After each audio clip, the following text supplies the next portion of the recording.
Ito mga boss, may Raider J tayo dito. Dinala ni boss. Ganito daw ang andar niya. Paandarin natin.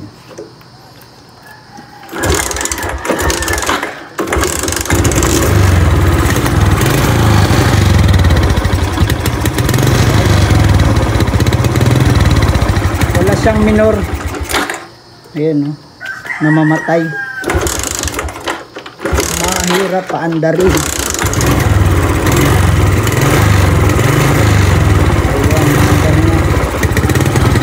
Alyado.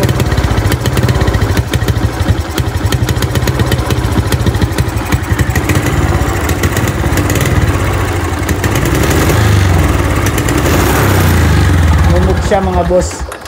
Tingnan natin kung ano ang sira. Sige daw boss, pa-start daw.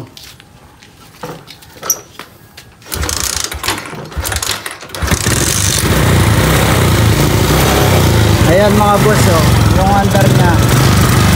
Pero napakasimple lang ng sira niyan mga boss. Ito lang sira niyan. Ayan,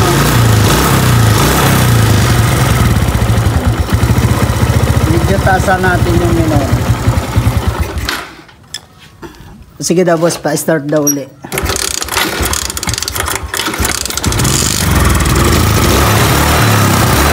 Ayan, makikita nyo pala ito ngayon.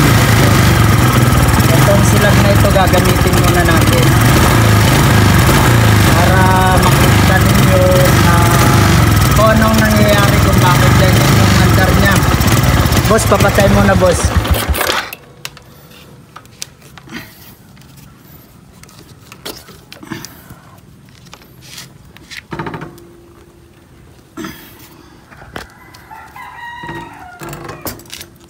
Ang tigas. Sige boss, pa-start ulit. Ayun kung makikita nyo mga boss ayan gasolina yan ayan. Ayan puno ng gasolina. Yung gasolina niya mga boss, saglit lang boss. Yung gasolina niya mga boss, hindi na dumadaan ng karburador. Kaya nahirapan siyang sunugin yung gasolina. Dito na nagre-rekta, dito na dumadaan sa hose ng fuel switch. Ito ang sira nito mga boss. Binabahagi ko lang sa inyo yan mga boss para malaman nyo yung mga ganitong problema. Andarin ulit natin para makita nyo.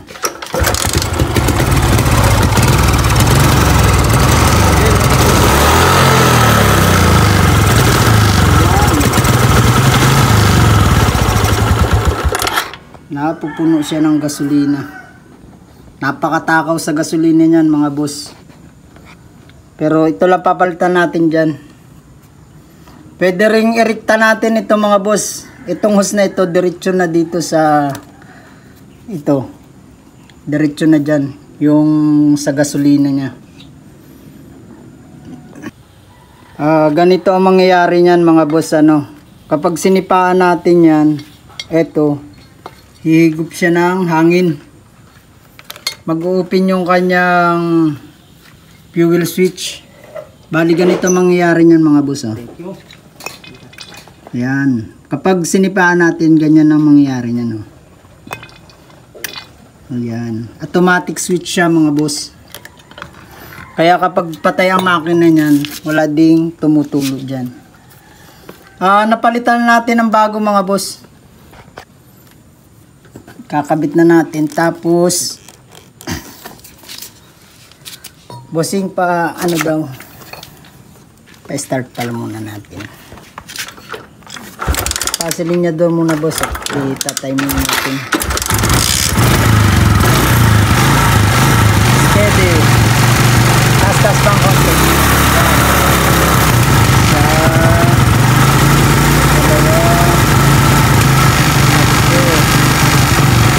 Bali yan ang standard na adjustment mga boss.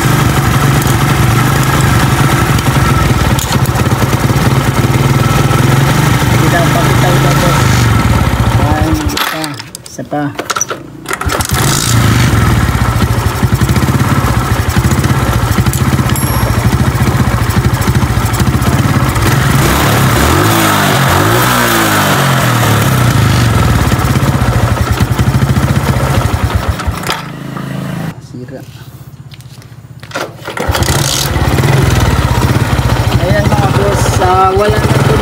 pero yung andar niya medyo palyado pa rin siya. Ayan. Titingnan natin yung kanyang air cleaner. Ito mga boss, medyo palyado pa siya. Wala siyang minor. Pero okay na yung kanyang sa gasolina. Ayan eh. Pangit ng kanyang andar. I-check natin yung kanyang barbula. Babaklasin ko lang mga boss. Ayan mga boss, kanina palyado siya. Binaklas natin yung head. Tiningnan natin yung barbula kung may singaw. Pero okay naman, wala naman siyang singaw. Tapos ayun mga boss, nahirapan tayo dito. Talagang mahirap. Ang tinanggal natin dito mga boss para gumanda yung andar uli niya, yung minor, yung spring dito. Sira na yung kanyang diaphragm. Kaya tinanggal natin yung spring. Ayan, pa-startin natin mga boss. Wala din itong battery.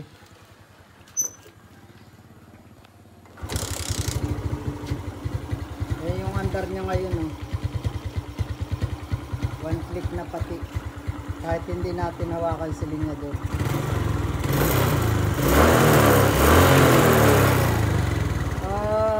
Binahagi ko lang yun mga boss para may idea din kayo. Yun lang mga boss, maraming salamat.